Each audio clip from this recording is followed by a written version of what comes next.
चलिए देखिए बच्चों, हम लोग स्ट्रेट लाइन पढ़ रहे थे।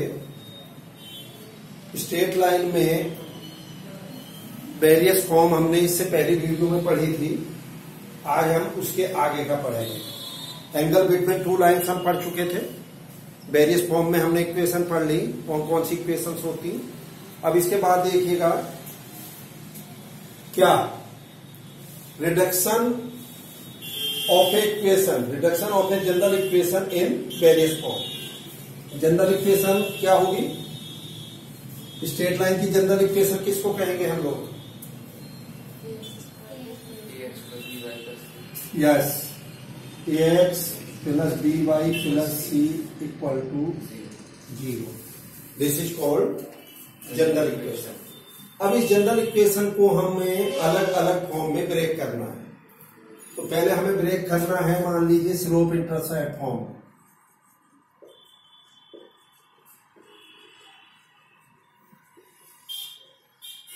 Slope intercept form means y equal to mx plus c। तो चलिए साहब, बल्कि आप एक काम कर सकते हो, स्मॉल abc की जगह यहाँ पे कैपिटल ABC यूज करिए। क्यों कर रहे हैं अभी बताऊंगा। तो इस लाइन को हम कैसे लिख सकते हैं साहब? by plus c equal to minus ax, by equal to minus ax minus c, y equal to minus a over b x minus c over b। Clear है बच्चों? अब इसे कंपेयर करना है y equal to mx plus c से। तो क्या हुआ साहब इंटरसेप्ट हमारा? जल्दी बोलो। सॉरी, m क्या हुआ? माइनस a ओवर b, और इंटरसेप्ट क्या हुआ? Minus c over b। ये स्मॉल c है और ये कैपिटल c है। बात क्लियर हुई या नहीं? yes, अब इसी को ही मुझे इंटरसेप्ट फॉर्म में ब्रेक करना है। क्लियर है? तो इंटरसेप्ट फॉर्म में हम क्या करेंगे देखिए जल्दी से। यस, हमें ब्रेक करना है x over a, y over b is equal to 1। तो क्या इक्वेशन है? ax plus by plus c equal to 0, ax plus by equal to minus c, ax minus c, by minus c equal to 1। बोलो बच्चों। और इसको कैसे लिख सकता हूं अब मैं? x over minus c over a, y minus c over b is equal to 1। Compare करेंगे इससे ना, a equal to minus c over a और b equal to minus c over a। तो x एक्सिस पे हमारा intercept ये हो जाएगा और y एक्सिस पे क्या हो जाएगा? जल्दी बोलो। Minus c over b।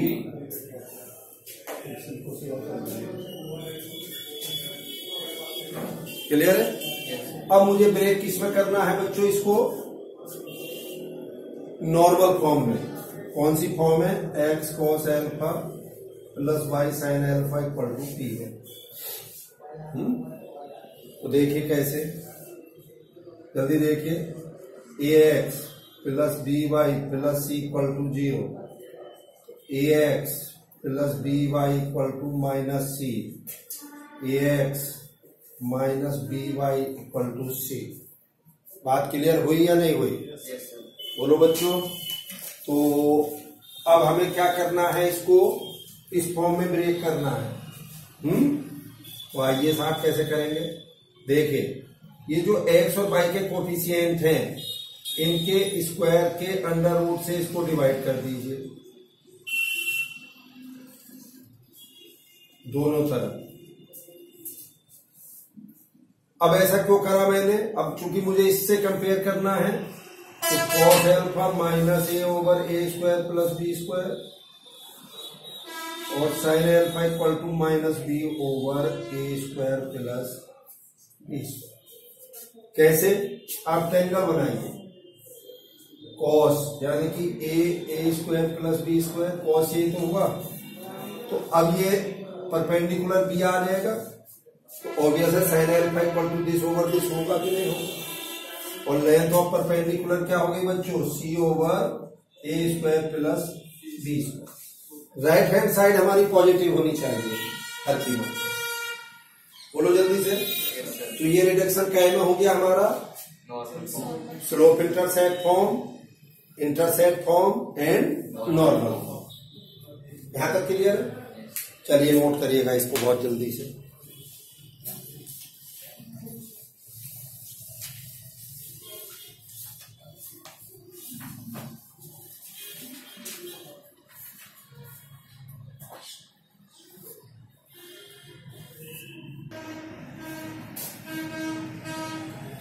चलिए बच्चों देखें नेक्स्ट एक फॉर्म पढ़ी है आप लोगों ने, अगर आपको ध्यान हो, जिसको हम बोलते हैं one point form. One point form means, जल्दी बोलो, वन पॉइंट फॉर्म का मतलब हुआ क्या, y minus y1 equal to m x minus x1। पढ़ी थी कि नहीं?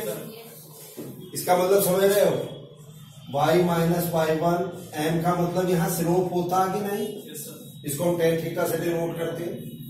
ये बेसिकली जो लाइन है, और सिंप्लीफाई कर रहा हूं मैं, ये लाइन यही तो होती, ये देखो, ये x1 y1 पॉइंट से पास हो रही है और x एक्सिस एंगल थीटा बना रही है।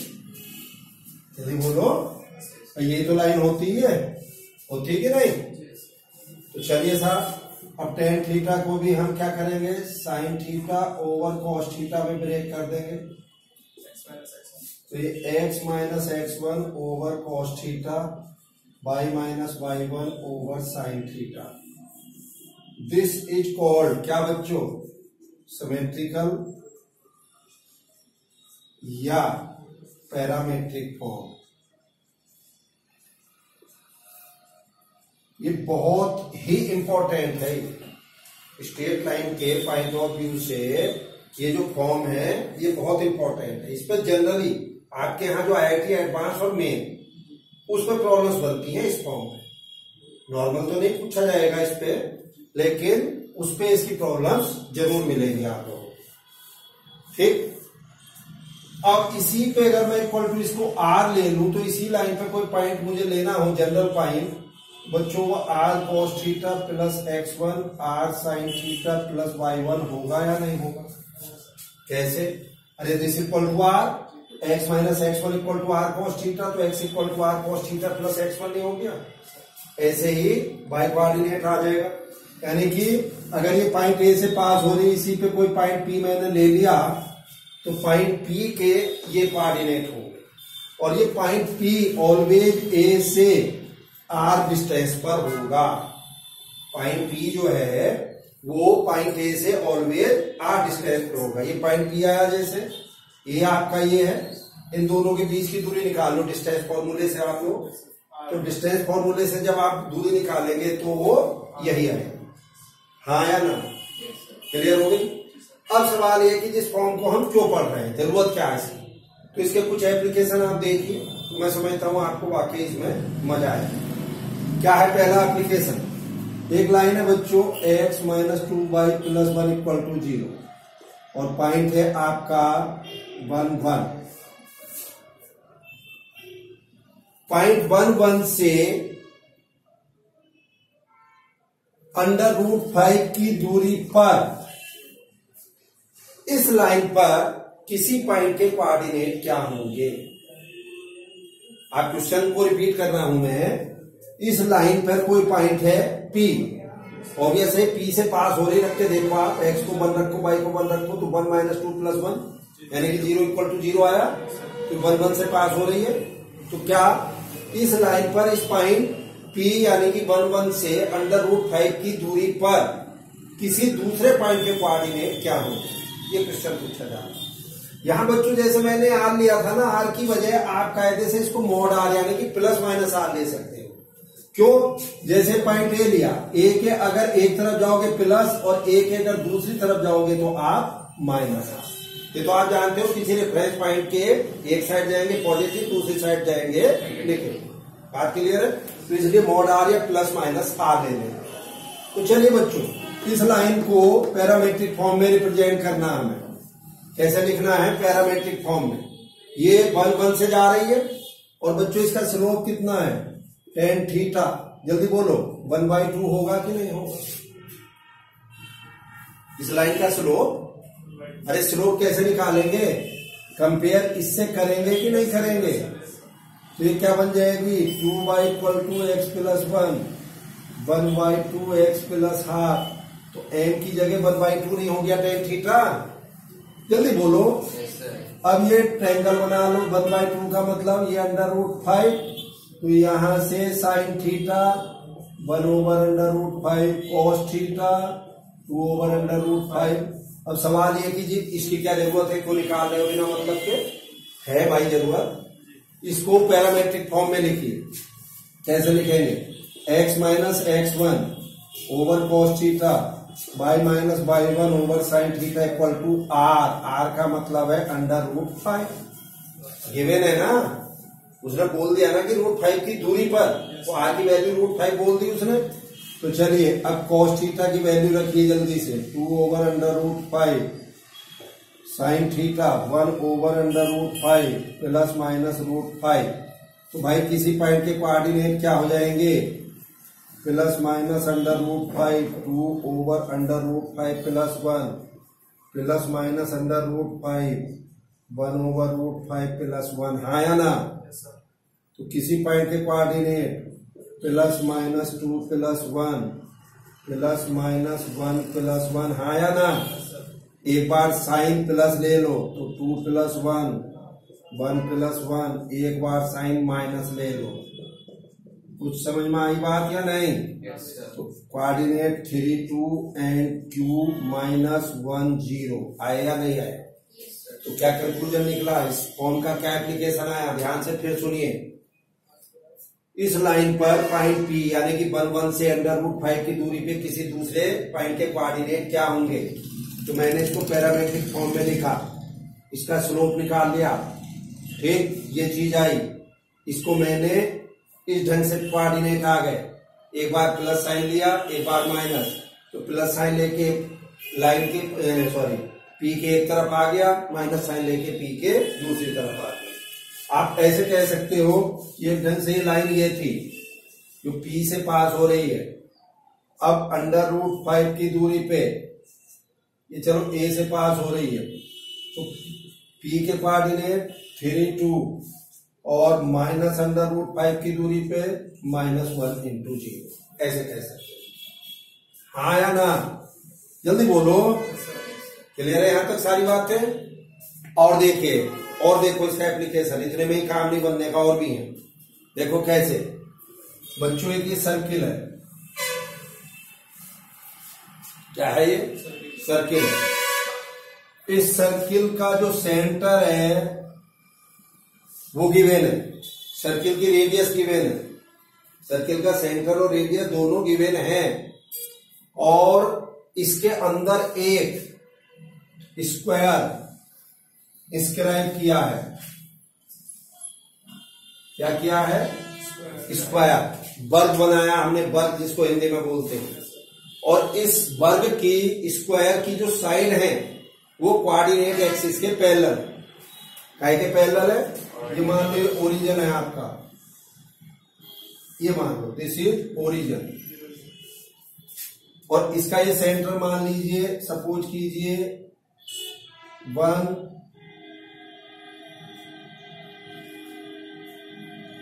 2 -1 मान लो थोड़ी देर के लिए। क्या हो गया ये सेंटर।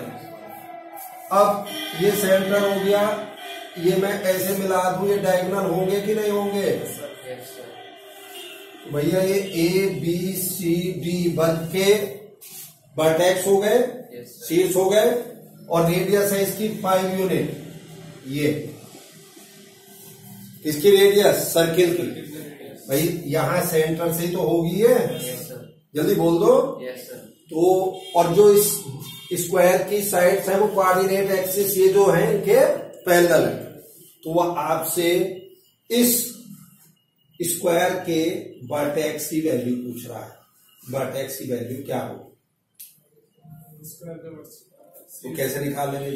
देखिएगा, ये डॉटेड लाइन एक्स एक्सिस के पैरेलल हुई, पहला डायगोनल 45 डिग्री एंगल बना रहा है।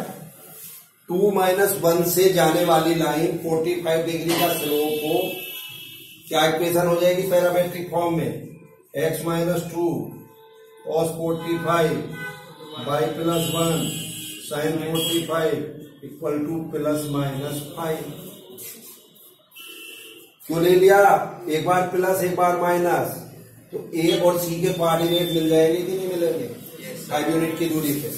तो क्या हो जाएंगे साहब? ये ±5 cos 45 +2 ±5 1/√2 - 1। बोलो बच्चों, एक बार प्लस साइन ले लेंगे, एक बार माइनस साइन।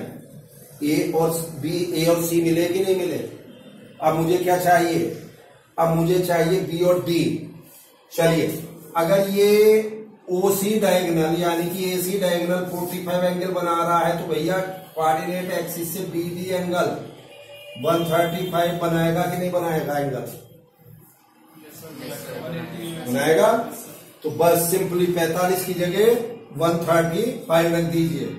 मतलब x - 2 cos 135 y + 1 sin 135 equal to ±5।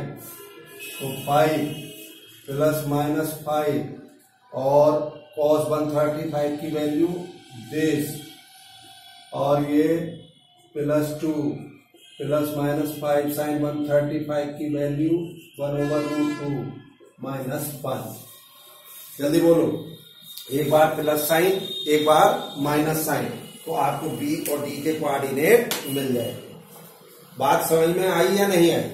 तो ये आपके पैरामेट्रिक फॉर्म जो हमने पढ़ी है, इसके एप्लीकेशन कैसे इनको अप्लाई करना, ठीक है? करिएगा नोट जल्दी से इसे।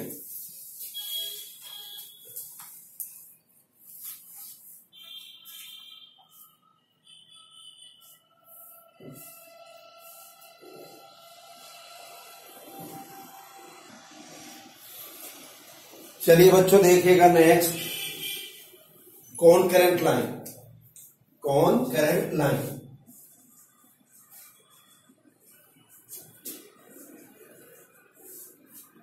क्या होगी बच्चों? कौन करंट लाइन किनको कहेंगे हम? 3 or more line are said to be concurrent if they meet in a point। यानी कि 3 या 3 से अधिक लाइनें यदि एक पॉइंट पर मिलती हैं, तो हम उनको कॉन्करेंट लाइन कहेंगे। जैसे ये है, ये सारी एक पॉइंट पर मिल रही कि नहीं? ये सब कॉन्करेंट लाइन है। अब कंडीशन क्या है कि कॉन्करेंट लाइन की कैसे हम प्रूव करेंगे, ठीक है? तो चलिए देखिए, कॉन्करेंट लाइन को कैसे हम प्रूव करते हैं। मैं आपको यहां पे एग्जाम्पल लेता हूं। चलिए भाई देखिए, 3 लाइनें हैं मान लीजिए आपके पास, a1x b1y + c1 = 0, a2x b2y + c2 = 0, a3x + b3y + c3 = 0। Clear है सर? अब हमें 3 लाइनें कॉन्करेंट प्रूव करनी है, तो कैसे प्रूव करेंगे? बहुत सिंपल। जब अभी बात हुई है कि 3 या 3 से अधिक लाइनें अगर एक पॉइंट से पास होती हैं, तो हम उनको कॉन्करेंट लाइन कहेंगे। कोई सी भी 2 लाइनें आपस में सॉल्व कर दीजिए, कोई सी भी 2 लाइनें सॉल्व कर दीजिए, तो उनका जो पॉइंट ऑफ इंटरसेक्शन है, अगर वो तीसरी लाइन को सेटिस्फाई कर जाए, सेटिस्फाई करने का मतलब समझते हो? तीसरी लाइन में उस पॉइंट को रखने के बाद 0 = 0 आ जाए, जल्दी बोलो, तो they are called concurrent line. Simple. एक अल्टरनेट मेथड और होता, ये जो लाइनें हैं इनके कांस्टेंट से जो x और y का जो कोफिशिएंट है प्लस कांस्टेंट, अब इससे बनने वाला जो डिटर्मिनेंट है a1 b1 c1, a2 b2 c2, a3 b3 c3 = 0। यानी कि इनसे बनने वाले डिटर्मिनेंट की वैल्यू अगर 0 आती है, बोलो, तो भी 3 लाइनें आपस में कॉन्करेंट होंगी। ठीक, एक सिंपल सा एग्जाम्पल आप यहां पे ले सकते हो। कोई 3 लाइनें दी हैं। एनसीईआरटी में भी है प्रॉब्लम, आप लोगों के यहाँ 11th क्लास में आप देखेगा, वहां 3 लाइनें दी हैं और पूछा था कि अगर ये कॉन्करेंट हो तो कंडीशन ये प्रूव करिए। तो हमने क्या करा था, 2 लाइनें आपस में इंटरसेक्ट सॉल्व करी और उनका जो पॉइंट ऑफ इंटरसेक्शन था वो तीसरी इक्वेशन में हमने उठा के रख दिया, हमारा काम बन गया। एक छोटा सा एग्जाम्पल देखिए, if L plus M plus N equal to 0 then LX plus MY plus N equal to 0, MX plus MY plus N equal to 0, NX plus LY plus N equal to 0। उसने क्या कहा है, if AL plus M plus N equal to 0 then prove that these 3 line are concurrent, ये 3 लाइनें आपस में concurrent होंगी। तो भैया 3 लाइनें अगर कॉन्करेंट है तो इनसे बनने वाला ये डिटर्मिनेंट 0 होना चाहिए, या कोई सी भी 2 सॉल्व करके उनका पॉइंट ऑफ इंटरसेक्शन तीसरी में रख दो। तो चलिए अब डिटर्मिनेंट की वैल्यू मैंने निकाली। ये बेसिकली आप जानते हो जो हॉरिजॉन्टल लाइन है उनको हम रो बोलते हैं और जो वर्टिकल लाइंस हैं उनको हम कॉलम बोलते हैं। तो मैं यहां पे R1 में दोनों रो जोड़ दे रहा हूं, ये रो बच्चों R1, ये R2, ये R3 और ये कॉलम C1, C2, C3। तो मैंने नोटेशन बनाया है कि R1 में R1, R2, R3 तीनों ऐड कर दिए। तो क्या आएगा, ये L plus M plus N, M plus N plus L, N plus L plus M, M N N L L M, बोलो बच्चों। और ये क्या है, 0। तो रख दो वैल्यू ये, तो क्या बनेगा, ये 0 0 M N L M N L M L M। अगर किसी डिटर्मिनेंट में कोई रो या कॉलम की सारी एंट्री 0 हैं तो उस डिटर्मिनेंट की वैल्यू 0 होती है। हमने डिटर्मिनेंट की प्रॉपर्टी में पढ़ा था, जल्दी बोलो। क्या अगर किसी डिटर्मिनेंट की किसी रो या कॉलम की तीनों एंट्री अगर 0 हैं तो वो डिटर्मिनेंट कैसा होगा, 0 होगा। तो क्या आ गया साहब, वैल्यू 0 आ गई। तो हम कहेंगे कि यस, ये जो तीनों लाइनें हैं ये आपस में कॉन्करेंट होंगी। ठीक है जी। अब इसके बाद आइए फैमिली ऑफ लाइन।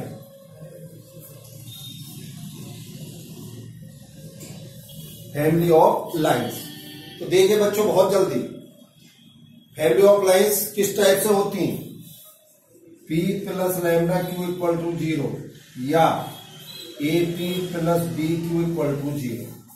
यहां पर lambda A and B are real parameter. Lambda A B इनकी वैल्यू क्या है, एक रियल नंबर। ठीक, अगर कोई इक्वेशन इस फॉर्म में है तो हम उसको क्या कहेंगे, फैमिली ऑफ लाइन कहेंगे। और इस फैमिली की प्रत्येक लाइन, ये बच्चों क्या है, P और Q क्या है यहाँ पे, ये लाइन की इक्वेशन। जैसे कोई लाइन है आपके पास, देखिए x plus 2y plus 3 equal to 0, इसको मैं P से डिनोट कर रहा हूं। और दूसरी लाइन है 2x minus y plus 1 equal to 0। अब हमें इन दो लाइनों के पॉइंट ऑफ इंटरसेक्शन से जाने वाली लाइन की इक्वेशन चाहिए। तो क्या इक्वेशन हो जाएगी, दो तरीके हैं उसको करने के। एक तरीका तो ये कि दोनों को सोल्व कर लो और सोल्व करके जो उनका पॉइंट ऑफ इंटरसेक्शन है उसको वन पॉइंट फॉर्म से इक्वेशन निकाल लो। दूसरा तरीका P plus lambda Q equal to 0, इस फॉर्म में उसको लिख लो। बोलो यस सर। तो क्या फॉर्म बन गई है, x plus 2y plus 3 lambda 2x minus y plus 1 equal to 0। ये जो लाइन आई है, ये जो इक्वेशन आएगी सिंप्लीफाई करके, ये वो है जो P एंड Q दोनों के पॉइंट ऑफ इंटरसेक्शन से पास हो रही है। बोलो अब यहां से लैम्डा का कैसे पता चलेगा, लैम्डा कैसा आएगा, लैम्डा किसी तीसरी कंडीशन से मिलेगा। अब तीसरी कंडीशन क्या है, जैसे आपसे कह दिया जाए find the equation of a line which is passing through the point of intersection of these two line, and also passing through the origin. तो क्या करेंगे हम इसको ओरिजिन से पास करा देंगे। जल्दी बोलो। Yes sir. तो ये lambda plus 3 equal to 0, lambda equal to -3 आया कि नहीं? Yes sir. इस लैम्डा को उठा के यहां रख देंगे। तो ये जो लाइन आएगी आफ्टर सिंप्लीफिकेशन, ये कौन सी लाइन होगी? जो इन दोनों के पॉइंट ऑफ इंटरसेक्शन से पास हो रही है और also passing through the origin. Lambda की वैल्यू कहां से फाइंड आउट आई हुई? ओरिजिन से पास हो रही है। अब ऐसा ना कह के क्या कह सकता हो? Find the equation of a line which is passing through the point of intersection of P equal to 0 and Q equal to 0 and which is parallel to x axis. तो इसका जो स्लोप आएगा, स्लोप क्या होगा इसका? x 1 plus 2 lambda by 2 minus lambda 3 plus lambda, हाँ या ना? तो इसका slope -1 plus 2 lambda over 2 minus lambda हुआ कि नहीं हुआ? सर आपके घर से फोन जल्दी बोलो। Yes sir. होगा कि नहीं होगा? क्लियर है? अब इसका जो ये स्लोप है, ये जो स्लोप है ये क्या कर देंगे हम? एक्स एक्सिस के पैरेलल रख देंगे। यानी कि एक्स एक्सिस का स्लोप क्या है? एक्स एक्सिस का स्लोप 0 होगा कि नहीं बताया था? तो इसको हम 0 रखेंगे तो यहां से लैम्डा की वैल्यू नहीं मिल जाएगी? मिल जाएगी ना? तो लैम्डा की वैल्यू को उठा के यहां रख देंगे। यहीं पे कह दिया जाएगी find the equation of a straight line which is passing through the point of intersection P equal to 0 and Q equal to 0 and which is parallel to y axis. तो वाई एक्सिस का slope क्या है? Infinity. तो इसको हम infinity रखेंगे। अब ये संख्या इन्फिनिटी कब बनेगी? जब 2 माइनस लैम्डा 0 होगा, डिनोमिनेटर 0 होगा। तो यहां से लैम्डा आ गया। या कह दिया जाए which is parallel to this line, यानी कि ये लाइन किसी लाइन के पैरेलल है, तो इसका स्लोप उस लाइन के स्लोप के इक्वल रखें। बात समझ में आई या नहीं आई? इस ढंग से हम यहां पे फैमिली ऑफ लाइन को रिप्रेजेंट करेंगे P plus lambda Q equal to 0 या AP plus BQ equal to 0। ठीक है कि नहीं? करिएगा नोट जल्दी से।